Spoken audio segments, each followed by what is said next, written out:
जय Shri Radhe. Welcome to रंगेस्ट्रो। आपकी हथेली के मुख्य ग्रह क्षेत्रों पर बेतरतीब रेखाओं का होना निश्चित तौर पे आपके लिए अच्छा नहीं है। इसे काफ़ी बारीकी से देखे जाने की ज़रूरत है ताकि समय रहते जो इसके दोष हैं और जो इसके लक्षण आपके जीवन में दिखाई देते हैं उसे आप दूर कर सकें और जीवन को बेहतर बना सकें।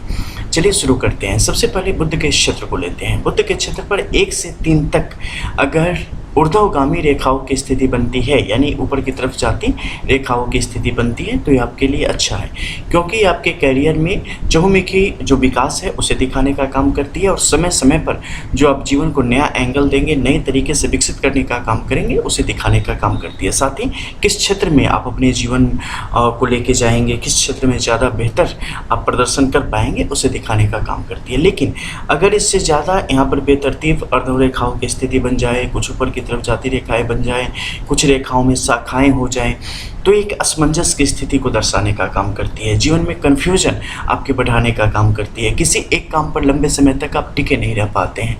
हमेशा आपके मन में मलाल रहेगा। हमेशा चीज़ों को सही करने में काफ़ी लंबा वक्त आपके लिए यहाँ पर आता चला जाएगा। न रिश्तों को सही से निभा पाते हैं, न अपने काम को सही तरीके से अंजाम दे पाते हैं। ऐसी परिस्थितियों को ये बढ़ाएगा। इसके अलावा वाणी संबंधित दिक्कतों को भी बढ़ाएगा। हिसाब किताब में बहुत सारी गड़बड़ियाँ होने लगेंगी और मन कहीं ना कहीं अस्वस्थ रहने की दशा को दिखाएगा।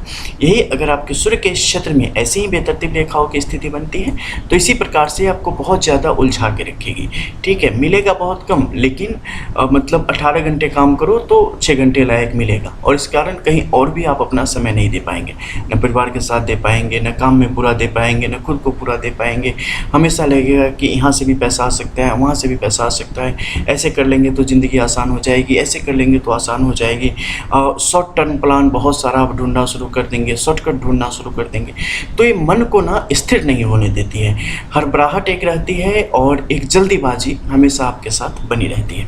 तो अगर यहाँ पर जब भी 2 से ज़्यादा रेखाओं की स्थिति बने और उसमें से शाखाएं बहुत ज़्यादा निकलनी शुरू हो जाए तो आपको संभल जाना है। यहाँ भी बिल्कुल संभल जाना है। खुद को थोड़ा सा समय देना है, खुद का रिव्यू करना है, अपने आपके अंदर जो खूबियाँ हैं और आपके अंदर जो गलतियाँ हैं उन सबको, जो कमियाँ हैं, उन सारी चीज़ों को आपने एक पेपर पे लिखना है और देखना है कि हम किन चीज़ों को लंबे समय तक कर सकते हैं और किन चीज़ों को आप बिल्कुल भी नहीं कर सकते या सिर्फ पैसों के लिए जोश में आके कर सकते हैं। क्योंकि क्या होगा, जब आप कुछ करना चाहोगे ना नया, तो उस समय सिर्फ आपको पॉजिटिव उसके जो चीज़ें हैं वही दिखाई देंगी और एक लंबे समय तक जब उसे आप करने के लिए सोचोगे तो जल्दी ही आप उब जाओगे और फिर आप नया रास्ता ढूंढना शुरू कर दोगे कि यहाँ भी कुछ जमा नहीं, यहाँ भी कुछ हुआ नहीं। इसलिए करना वही जिसके लिए आप बने हो।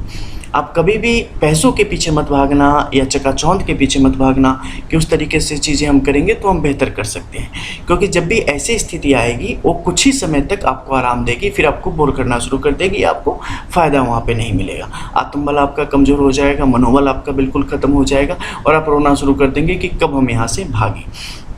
तो जब भी यहाँ पर 2 से अधिक रेखाओं की संख्या दिखे, खुद को स्थिर करके मान लो कि हम इस लायक हैं और हम यही कर सकते हैं और उसी में अपना संपूर्ण डाल दो। क्योंकि जब तक आपका मन स्थिर नहीं होगा ना, आपका जीवन स्थिर हो ही नहीं पाएगा। तो जब भी अगर 2 से ज़्यादा रेखाओं की स्थिति यहाँ पर बहुत तेज पनपे तो खुद की वाणी पर भी नियंत्रण रखना, खुद के कार्य पर भी नियंत्रण रखना, जोश में कभी भी कुछ मत करना और गलतियों से, दूसरों की गलतियों से सीखना। हमेशा हम खुद ही गिर के सीखे आवश्यक नहीं है। एक महाराज जी कहा करते थे कि दुनिया में 3 तरह के लोग होते हैं। ठीक है, एक है दूसरों की गलतियों से सीखते हैं, एक ठेस लगने से सीखते हैं और एक है ठेस लग के जब तक गिर न जाए, सर फोड़ न ले, तब तक नहीं सीखते। और मुझे लगता है एक चौथी कैटेगरी के हैं कि वो सीखना जानते ही नहीं। ठीक है, तो इन सब गलतियों से आपको बचने की ज़रूरत है ताकि आप जीवन को सही दशा दे सकें, सही दिशा दे सकें और एक जो छोटा सा समय मिला है आपको अपने आप को साबित करने का, उसका सही उपयोग आप कर सकें। इसके अलावा शनि के क्षेत्र को भी काफ़ी गौर से देखना। शनि के क्षेत्र में भी ऊर्ध्वगामी रेखाओं की स्थिति आपके पक्ष में रहेगी, अर्धोगामी रेखाओं की स्थिति आपके लिए मुश्किलों को पैदा करेगी। यहाँ पर अगर तिलक की स्थिति हो आपके पक्ष में जाएगी। अगर रेखाएं एक दूसरे के अनंतर जाल के जैसी स्थिति को पैदा करती है, चाहे वो सूर्य के क्षेत्र हो या शनि के क्षेत्र में, तो काफ़ी बच के रहना। कानूनी तौर पे आप उलझनों को बढ़ाने का काम कर सकती हैं। तो इन सब छोटी छोटी चीज़ों को अगर जान लोगे ना तो जीवन में बड़ी गलतियों से आप हमेशा बचोगे। ठीक है, बहुत सारे लोग ऐसे आते हैं जो बताते हैं कि आपके वीडियोस में ज़्यादातर नेगेटिव बातें बताई जाती हैं। देखो, आपकी कमियां सिर्फ जो आपका हितैषी होगा ना वही बता सकता है। फालतू की खूबियाँ और थोड़ी बहुत हो भी तो बताना वो उसी का काम है जो चापलूसी कर सकता है। और बेसिकली मैं यूट्यूबर नहीं हूँ, ठीक है, एस्ट्रोलॉजर हूँ। तो मैं आपकी एक छोटी से छोटी कमी को भी निकाल के रखूँगा ताकि आप अपने जीवन में अच्छा से अच्छा कर सकें। मैं कभी आपसे संतुष्ट नहीं हो सकता क्योंकि मुझे आप बिल्कुल परफेक्ट चाहिए, और उसके लिए जो भी जहाँ भी कुछ मुश्किलें हैं वो मैं आपको उजागर करके दिखाऊंगा ताकि आप अपने आप को ज़्यादा से ज़्यादा सही कर सकें और जीवन को सही दशा दे सकें।